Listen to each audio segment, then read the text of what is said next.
So,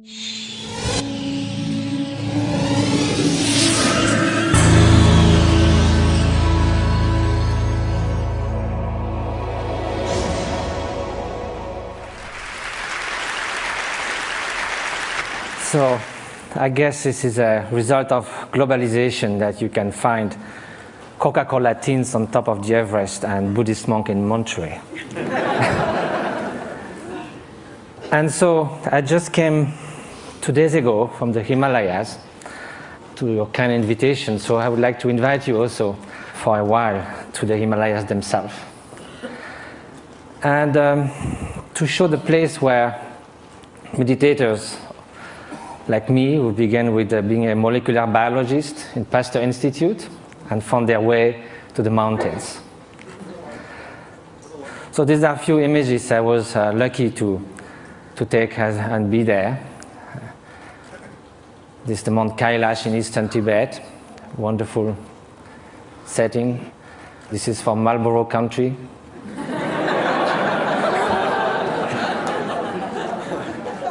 This is a turquoise lake, a meditator. This is the hottest day of the year, somewhere in eastern Tibet, on August 1st. And the night before, we camped, and my Tibetan friends said, we're going to sleep outside. And I said, why? We have enough space in the tent. They say, yes, but it's summertime.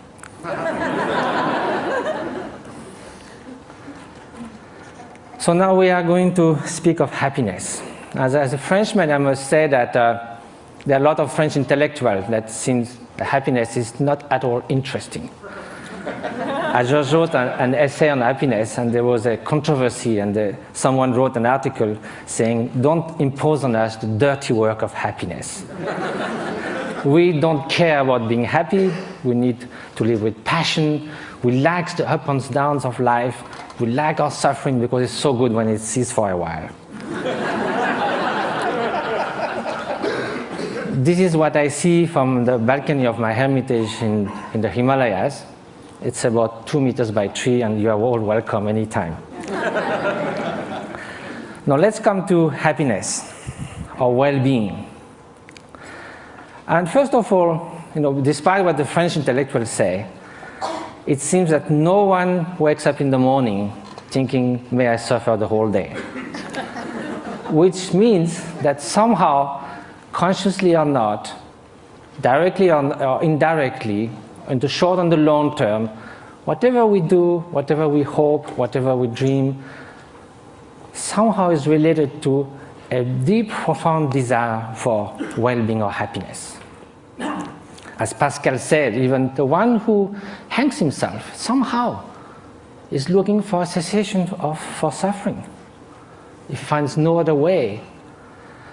But then if you look in the literature, East and West, you can find incredible diversity of definition of happiness. Some people say, can only be lived in remembering the past, imagining the future, never in the present. Some people say happiness is right now, is the quality of the freshness of the present moment. And that led to Henri Bergson, the French philosopher, to say all the great thinkers of humanity have left happiness in the vague, so that they could define, each of them could define in their own terms. Well, that will be fine if it was just a secondary preoccupation in life. But now, if it is something that's going to determine the quality of every instant of our life, then we better know what it is, have some clearer idea. And probably the fact that we don't know that is why so often, although we seek happiness, it seems we turn our back to it. Although we want to avoid suffering, it seems we are running someone towards it. And that also comes from some kind of confusions. One of the most common ones is happiness and pleasure. But if we look at the characteristic of those two, pleasure is contingent upon time, upon its object, upon the place. It is something that changes of nature. Beautiful chocolate cake, first serving is delicious, second one, not so much, then we feel disgust. That's the nature of things. We get tired. I used to be a fan of Bach. I used to play it on the guitar. I mean, you know, I can hear it 2, 3, 5 times. If I had to hear it 24 hours non-stop, it might be very tiring. If you are feeling very cold, you come near a fire, it's so wonderful. Then after some moments, you just go a little back and then it starts burning. It sort of uses itself as you experience it. And also, again, it can also, it's something that it is not something that is radiating outside. Like, you can feel intense pleasure and some others around you can be suffering a lot. Now, what then will be happiness? And happiness, of course, is such a vague word. So let's say well-being. And so I think the best definition, according to the Buddhist view, is that well-being is not just a mere pleasurable sensation. It is a deep sense of serenity and fulfillment. A state that actually pervades and underlies all emotional states and all the joys of sorrows that can come one's way. Well, that might be surprising. Can we have this kind of well-being while being sad? In a way, why not? Because we are speaking at a different level. Look at the waves coming near the shore. When you are at the bottom of the wave, you hit the bottom. You hit the solid rock. When you are surfing on the top, you are all elated. So you go from elation to depression. There's no depth. Now, if you look at the high sea, there might be beautiful, calm ocean like a mirror. There might be storms, but the depth of the ocean is still there, unchanged. So now, how is that? It can only be a state of being, not just a fleeting emotion, sensation, even joy that can be the spring of happiness. But there's also wicked joy. You can rejoice in someone's suffering. So now, how do we proceed in our quest for happiness? Very often, we look outside. We think that if we could gather this and that, all the conditions, something like we say, everything to be happy, to have everything to be happy, that very sentence already bears the doom of destruction of happiness. To have everything. If we miss something, it collapses. And also when things go wrong, we're trying to fix things outside so much. But our control on the outer world is limited, temporary, and often illusory. So now look at the inner conditions. Aren't it stronger? Isn't it the mind that translates the outer condition into happiness and suffering? And isn't that stronger? We know by experience that we can be in what we call a little paradise and yet be completely unhappy within. The Dalai Lama was once in Portugal and there was a lot of construction going on everywhere. So one evening he said, look, you are doing all these things, but isn't it nice also to build something within? And he said, unless that, even you get a high-tech flat on the 100th floor of a super modern and comfortable building, if you are deeply unhappy within, all you are going to look for is a window from which to jump. So now, at the opposite, we know a lot of people who in very difficult circumstances manage to keep serenity, inner strength, inner freedom, confidence. So now, if the inner conditions are stronger, of course, the outer conditions do influence. And it's wonderful to live longer, healthier, to have access to information, education, to be able to travel, to have freedom. It's highly desirable. However, this is not enough. Those are just auxiliary help, conditions. The experience that translates everything is within the mind. So then when we ask oneself how to nurture the conditions for happiness, the inner conditions, and which are those which will undermine happiness. So then this needs to have some experience. We have to know from ourselves there are certain states of mind that are conducing to this flourishing, to this well-being, what the Greek call eudaimonia, flourishing. And there are some which are adverse to this well-being. And so if we look from our own experience, anger, hatred, jealousy, arrogance, obsessive desire, strong grasping, they don't leave us in such a good state after we have experienced it. And also they are detrimental to others' happiness. So we may consider that the more those are invading our mind, and like a chain reaction, the more we'll feel miserable, we'll feel tormented. At the opposite, everyone knows deep within that an act of selfish generosity, if from the distance, without anyone knowing anything about it, we could save a child's life, make someone happy. We don't need a recognition. We don't need any gratitude. Just the mere fact of doing that feels such a sense of adequation with our deep nature. And we would like to be like that all the time. So is that possible? To change our way of being, to transform one's mind? Are those negative emotions or destructive emotions inherent to the nature of mind? Is a change possible in our emotions, in our traits, in our moods? So for that we have to ask, what is the nature of mind? And if we look from the experiential point of view, there is a primary quality of consciousness. That is the mere fact to be cognitive, to be aware. Consciousness is like a mirror that allows all images to rise on it. You can have ugly faces, beautiful faces in the mirror. The mirror allows that, but the mirror is not tainted, is not modified, is not altered by those images. Likewise, behind every single thought, there is the bare consciousness, pure awareness. This is the nature.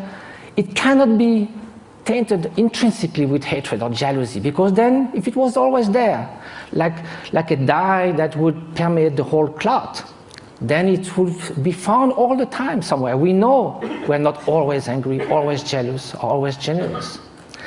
So because the basic fabric of consciousness is this pure cognitive quality that differentiates it from a stone, there is a possibility for change, because all emotions are fleeting. That is the ground for mind training. Mind training is based on the idea that two opposite mental factors cannot happen at the same time. You could go from love to hate, but you cannot at the same time, toward the same object, the same person, one to harm and one to the good.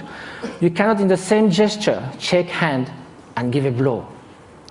So there are natural antidotes to emotions that are destructive to our inner well-being.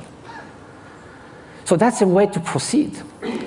Rejoicing compared to jealousy, a kind of sense of inner freedom as opposite to intense grasping and obsession, benevolence, loving kindness against hatred. But of course, each emotion then would need a particular antidote. Another way is to try to find a general antidote to all emotions. And that's by looking at their very nature. Usually, when we feel annoyed, hatred, or upset with someone, or obsessed with something, the mind goes again and again to that object. Each time it goes to the object, it reinforces that obsession or that annoyance. So then it's a self-perpetuating process. So what we need to look now is, instead of looking outward, we look inward. Look at anger itself. It looks very menacing, like a billowing monsoon cloud, thunderstorm. But we think we could sit on the cloud, but if we go there, it's just mist. Likewise, if you look at the thought of anger, it will vanish like frost under the morning sun. If you do this again and again, the propensity, the tendencies for anger to arise again will be less and less each time you dissolved it. And at the end, although it may arise, it will just cross the mind like a bird crossing the sky without leaving any track. So this is the principle of mind training. Now, it takes time, because it took time for all those faults in our mind, tendencies to build up. So it will take time to unfold them as well. But that's the only way to go. Mind transformation. That is the very meaning of meditation. It means familiarization with a new way of being, new way of perceiving things, which is more in adequation with reality, with interdependence, with the stream and continuous transformation which our being and our consciousness is. So the interface with cognitive science, since we need to come to that, and what was the subject of we have to deal in such a short time, with brain plasticity. Brain was thought to be more or less fixed. All the neuronal connection in numbers and quantities were thought till the last 20 years, thought to be more or less fixed when we reach the adult age. Now recently it has been found that it can change a lot. A violinist, as we heard, we have done 10,000 hours of violin practice. Some area that controls the movements of fingers in the brain change a lot. Increase and reinforcement of the synaptic connections. So can we do that with human qualities, with loving kindness, with patience, with openness? So that's what those great meditators have been doing. Some of them who came to the labs, like in Madison, Wisconsin, or in Berkeley, did 20 to 40,000 hours of meditation. They do like 3 years retreat where they do meditate 12 hours a day, and then the rest of their life they would do that 3-4 hours a day. They are real Olympic champions of mind training. This is the place where they meditate. You can see it's kind of inspiring. Now, here with 256 electrodes.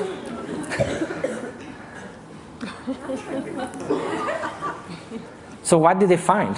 Of course, same thing, the scientific embargo. A paper has been submitted to Nature. Hopefully it will be accepted. It deals with the state of compassion, unconditional compassion. We ask meditators who have been doing that for years and years and years to put their mind in a state where there's nothing but loving kindness, total availability to sentient being. Of course, during the training, we do that with objects. We think of people suffering, we think of people we love, but at some point it can be a state which is all-pervading. Here's the preliminary result, which I can show because it's already been shown. The bell curve shows 150 controls. And what is being looked at is the difference between the right and the left frontal lobe.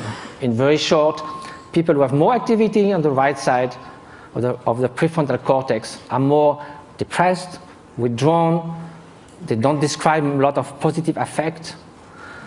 It's the opposite on the left side, more tendency to altruism, to happiness, to express, and curiosity, and so forth.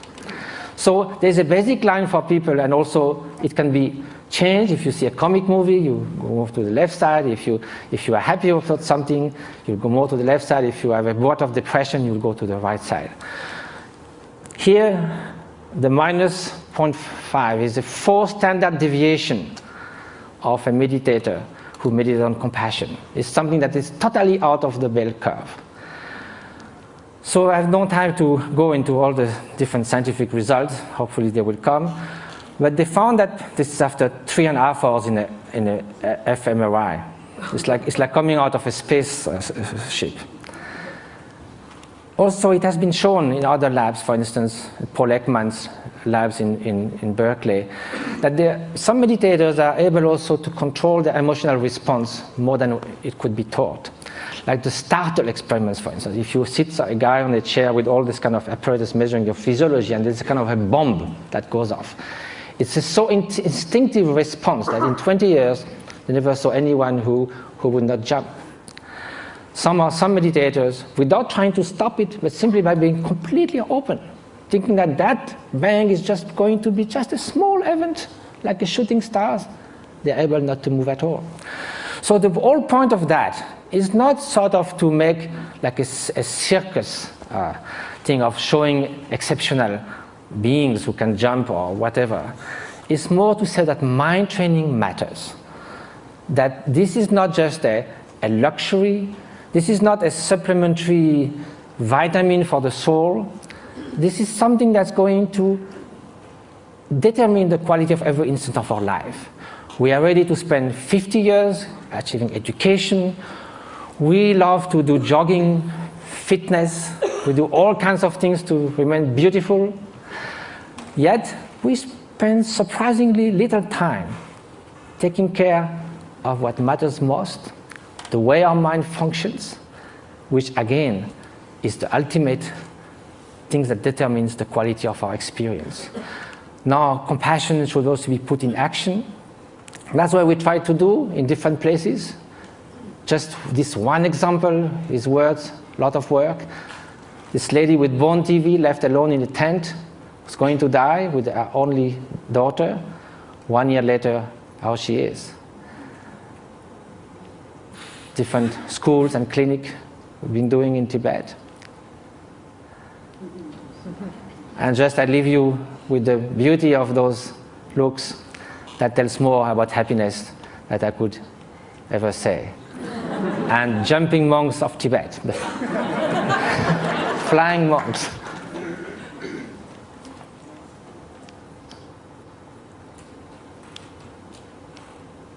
Thank you very much.